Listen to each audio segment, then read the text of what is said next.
So once you log into your Nearpod account, you can create, you can view, you can start a live lesson, but for this purpose, I'm going to create a lesson so that you can see what to do. When you're in the Nearpod app, it won't let you create a lesson. It'll take you to the web browser, and that's totally fine. It actually makes it a whole lot easier. Once you get in here, you can click Add Slide, and you are already in the process of creating your first lesson. So when you add the slide, you can hit Add Content, Add Web Content, Add Activity. You're going to want to start with the Add Content because that's where you can put slides in that you've already created, or you can create slides of your own. So for today, I'm going to hit and create my own slide. So I'm going to hit this first little icon in the bottom left-hand corner. However, if you would want to create your slideshow in Google Drive or on PowerPoint, you could just hit the slideshow icon that you can see there in the middle, and then that'll directly upload to your account. And I'd actually recommend doing that because it provides more graphics. It's a little bit prettier. The display and decorative side of Nearpod doesn't allow you to do a whole lot inside the slide, so that's totally up to you, but that would be my recommendation. But if you hit slide, it'll take you into creating your first slide. So in here, you can click up here, add a title, just simply by typing. You can change the theme in the right corner over here. This will apply to every slide that you have. You can upload files from your photo library, from Google, any of those things, or you can add text, images, GIFs, anything you'd like to just enhance the overall interactive aspect or learning aspect of your PowerPoint. So then you're going to hit Save and Exit.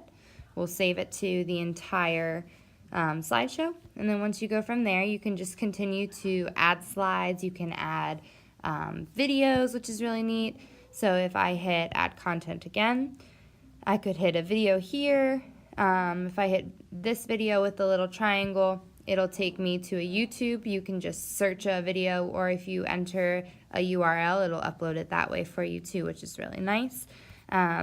With the upgraded versions of Nearpod, you have the potential to add 3D things, simulations, videos that are on through BBC, virtual field trips, which is really neat and can enhance lessons. They have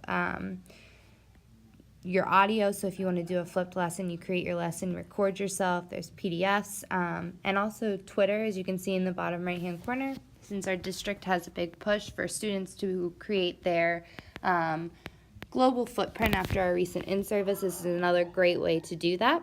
So what I'm going to do is just add another slide for the purpose of showing you how this all works. And again, you just continue by adding a title and any information that you'd want to add for your flipped lesson, for your live lesson, for your centers lesson. And then you can add audio, you can do backgrounds, you can add different layouts. There's just one element on here. You can add audio, so you would hit that and it would just record your voice onto it. And then you're able to also preview what your students would see once this is created. So if I save and exit, you would go from there. And then if I add another slide, for this one I'm going to add an activity. This is one of my favorite parts of Nearpod, where you're actually able to assess students in real time and then get immediate feedback that will populate to your report section on Nearpod. So if I add an activity, I could add a quiz, an open-ended question. Drawlet is something that's super popular with students because they actually get to draw their answers out, and it also records them so that you're able to see and listen to their feedback. So if I say, describe how you would add the numbers 123 plus 267 using pictures and words. I add that. You can add a reference up here. I can add pictures, videos, anything you want to just enhance the overall image outlook of your presentation. And then once you're finished,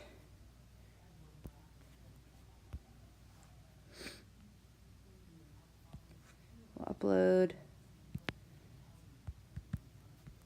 a picture.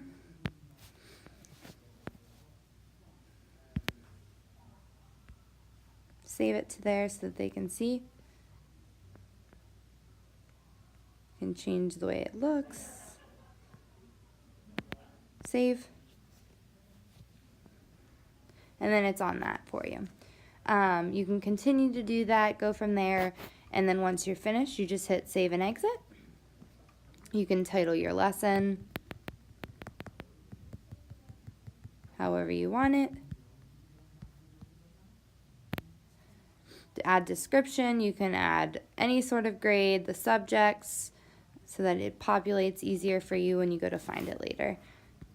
If we open it then in our library, when you want to go view it, it's right there, pops up. So I have my adding lesson that we just created. If I click on that, it gives you just a quick preview of where you want to go from there. So then if I decide that I want to present this lesson to my students, all I have to do is click live lesson. Or if the district decides to, or you decide to as a teacher, upgrade your account information, then you might have the potential to create a student pace where they can do this on their own rather than you putting it up as a class. So the students would simply just use this code in their own personal devices, and then the presentation would just populate onto their devices.